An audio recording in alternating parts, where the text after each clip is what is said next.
Volume 3, Chapter 371, 30th of January, 1946. Preparation Day, the morning.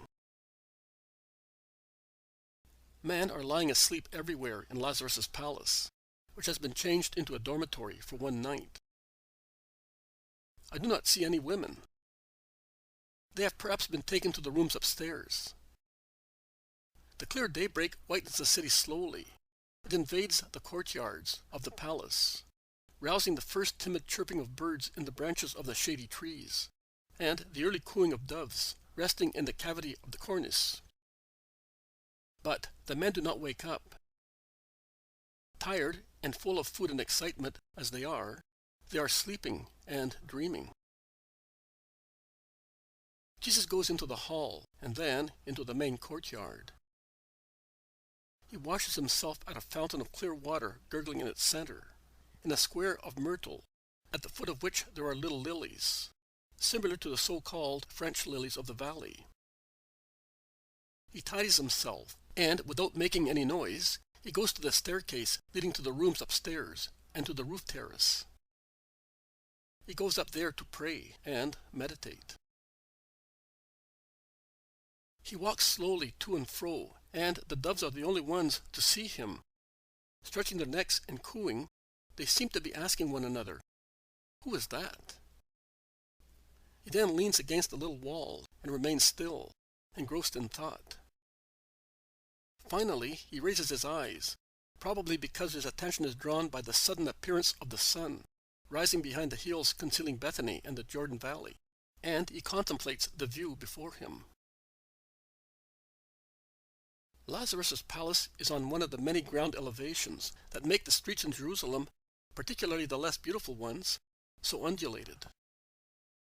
It is in the center of the city, slightly southwest. It is situated in a beautiful street leading to the Sixtus, forming a T with it, and it overlooks the lower part of the town and faces towards Bethesda, Moriah and Ophel, and the Mount of Olives, which is behind them. Behind it there is Mount Zion, the area to which it belongs, while on both sides one's eyes rove over the southern hills, whereas Bethesda to the north hides most of the view. But beyond the Gihon Valley, Golgotha comes into view looking yellowish in the pink light of dawn. It seems dismal, even in that joyful light. Jesus is looking at it. His look, although more manly and pensive, reminds me of that of the remote vision of Jesus disputing with the doctors when he was 12 years old. But it is not a terrified look, as it was not then. It is the dignified look of a hero contemplating the field of his last battle. He then turns round to look at the hills to the south of the town, and he says, "Caiaphas's house," and his eyes follow the itinerary from that spot to Gethsemane, then to the temple. He then looks beyond the town walls, towards Calvary. The sun has now risen, and the town is full of light. Someone knocks loudly and uninterruptedly at the main door of the palace. Jesus leans out to see who is knocking, but the projecting cornice and the fact that the door is in the inner side of the thick walls prevents him from seeing anyone. But he hears the noise of the voices of the men who are beginning to wake up, while the door, which was opened by Levi, is closed with a bang. And he then hears many voices of men and women calling his name. He hastens downstairs, saying, "Here I am. What do you want?" As soon as those who were calling him hear him, they rush upstairs, shouting. They are the oldest apostles and disciples, and amongst them there is Jonah, the caretaker of Gethsemane. They are all speaking at the same time, and it is thus impossible to understand what they say. Jesus has to order them sternly to stop where they are and to be silent, in order to calm them. He then approaches them, asking, "What is the matter?" There is great confusion once again, caused by their shouting, which cannot be understood. Behind those who are shouting, There are women and disciples who look sad or astonished. Let one speak at a time. You, Peter, first. Jonah came. He said that there were many of them, and that they looked for you everywhere. He was upset all night, and when the gates were opened, he went to Joanna's and was told that you were here. What shall we do? We have to keep Passover after all. Jonah of Gethsemane confirms the information, saying, Yes, they even ill-treated me. I told them that I did not know where you were, and that perhaps you were not coming back. But they saw all your clothes, and they understood that you were coming back to Gethsemane. Don't cause me any harm, Master. I have always given you hospitality with all my heart, and last night I suffered because of you. But be not afraid. From now on, I will not expose you to any danger. I will no longer stay in your house. I will come there when I happen to be passing through at night time to pray. You cannot forbid me. Jesus is most kind to frightened Jonas of Gethsemane. But the golden voice of Mary of Magdala bursts out vehemently. Since when, man, are you forgetting that you are a servant, and that our compliance makes you behave as if you were the master? To whom does the house and the olive grove belong? We are the only ones who can say to the rabbi, Do not go and cause harm to our property. But we will not say that, because it would still be the greatest of blessings if the enemies of the Christ should destroy trees, walls, and even make the hill slide down, because everything would be destroyed for giving hospitality to love, and love would repay us, his faithful friends, with love. Let them come and destroy everything. What does it matter if he loves us and is unhurt? Jonah is seized with the fear of his enemies and of his earnest mistress, and he whispers, What about if they injure my son? Jesus comforts him, saying, I am telling you not to be afraid. I will not stop there any more. You can tell those who ask you that the Master no longer lives at Gethsemane. No, Mary, it is better to do so. Leave it to me. I thank you for your generosity. But it is not my hour. It is not yet my hour. I suppose they were Pharisees, and members of the Sanhedrin, and Herodians, and Sadducees, and Herod's soldiers, and everybody. I am still trembling with fear. But you can see, Lord, I ran to warn you at Joanna's, then here. The man is anxious to point out that he has done his duty on behalf of the Master, at the risk of his own peace. Jesus smiles kindly and sympathetically, and says, Yes, I see. May God reward you for it. Go home in peace now. I will let you know where you should send our bags, or I will send somebody to collect them myself. The man goes away, and everybody, with the exception of Jesus and our Blessed Lady, blames or mocks him. Peter's remarks are biting, the Iscariot's caustic, and Bartholomew's ironic. Judas Thaddeus does not say anything, but looks at him in such a way. The whispering and reproachful glances continue also among the women, ending in the final blow of Mary of Magdala, who replies to the bow of the servant peasant. I will tell Lazarus to come and get poultry, crammed at Gethsemane, for the banquet of the feast. I have no hen-house, madam. You, Mark and Mary, 3 wonderful capons. Everybody laughs at the angry and meaningful, witty remarks of Mary of Lazarus, who is furious at the fear of her subjects and at the discomfort of the Master, who is deprived of the quiet resting place at Gethsemane.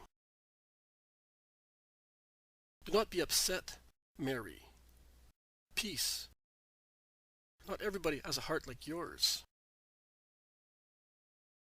Oh, unfortunately not. If everybody had a heart like mine, Rabboni, not even spears and arrows shot at me would separate me from you. The men whisper. Mary hears them and replies at once, "Of course. We shall see. And I hope soon whether this will help you to pluck up courage. Nothing will frighten me if I can serve my rabbi. Yes, serve him. And, my brothers, one helps when there is danger. When there is no danger, one does not serve. One enjoys oneself. And the Messiah is not to be followed by us, just for the sake of enjoying ourselves." The men lower their heads, stung by the truth. Mary squeezes through the crowd and comes before Jesus. "What have you decided, Master? It is preparation day. Where will you celebrate your Passover? Give your orders. And if I have found grace with you, grant me to offer you my supper room and to see to everything." You have found grace with the Father of heaven, and thus you have found it with the Son of the Father. Every movement of the Father is sacred to the Son. But if I accept the supper room, let me go to the temple to sacrifice the lamb, as a good Israelite. And if they catch you, many exclaim. They will not catch me. They may dare to do so at night, in the dark, as rascals are wont to do, but not in the middle of crowds who worship me. Do not become cowardly. Oh, in any case, there is Claudia now, shouts Judas. The king and kingdom are no longer in danger. Judas, please, do not let them collapse within you. Do not lay snares for them within yourself. My kingdom is not of this world. I am not a king like those sitting on thrones. Mine is the kingdom of the Spirit. If you lower it to the meanness of a human kingdom, you are laying snares for it and causing it to collapse within you. But Claudia is a heathen. She cannot, therefore, appreciate the value of the Spirit. It is a lot if she understands and supports him, who, according to her, is a wise man. Many people in Israel do not even consider me wise. But you are not a heathen, my dear friend. Do not allow your providential meeting with Claudia to become detrimental to you, and, likewise, do not allow the gift granted by God to strengthen your faith and your will to serve the Lord to become a spiritual disaster for you. How could it, my Lord? Easily, and not in you only. If a gift given to assist the weakness of man, instead of fortifying him and making him desirous of supernatural good, or even simply of moral good, should instead weigh him down with human desires, and divert him from the right way to vicious ways, then the gift would become a damage. Pride is sufficient to turn a gift into a damage. The disorientation caused by something that elates man is sufficient, whereby one loses sight of the supreme good purpose, and the gift becomes harmful. Are you convinced? Claudia's coming should give you only the support of one consideration. This one. If a heathen has perceived the greatness of my doctrine and the necessity that it should triumph, you and all the disciples with you should feel that more intensely and, consequently, devote yourselves entirely to that. But always in a spiritual way. Always. And now, let us decide. Where do you think we ought to celebrate this Passover? I want you to be in the peace of spirit for this ritual supper, in order to feel God, who is not perceived in a state of agitation. We are many. But I would love to be all together, so that you may be able to say, we celebrated one Passover with him. Choose, therefore, a place where, being divided according to the rite, we can form groups, each group being sufficient to consume its own lamb, and we may be able to say, we were all united, and one could hear the voice of his brother. Some mentioned this place, some that one. But Lazarus' sisters are the winners. Oh, Lord, hear. We shall send for our brother. We have many halls and rooms here. We will be all together and according to the rite. Accept our offer, Lord. The palace has rooms suitable for at least 200 people, divided into groups of 20 people each. But we are not so many. Make us happy, Lord.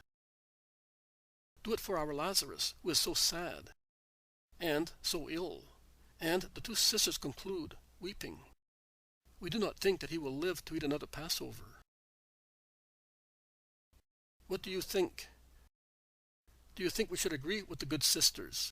Says Jesus, putting the question to everybody. I would say yes, says Peter. And I, too, says the Iscariot, and many more with them. Those who do not speak, not assent. Do the necessary then. And we will go to the temple to prove that he, who is sure that he is obeying the Most High, is not afraid and is not a coward. Let us go. My peace to those who are remaining. And Jesus goes down the rest of the staircase. He crosses the hall and goes out with the disciples into the street crowded with people.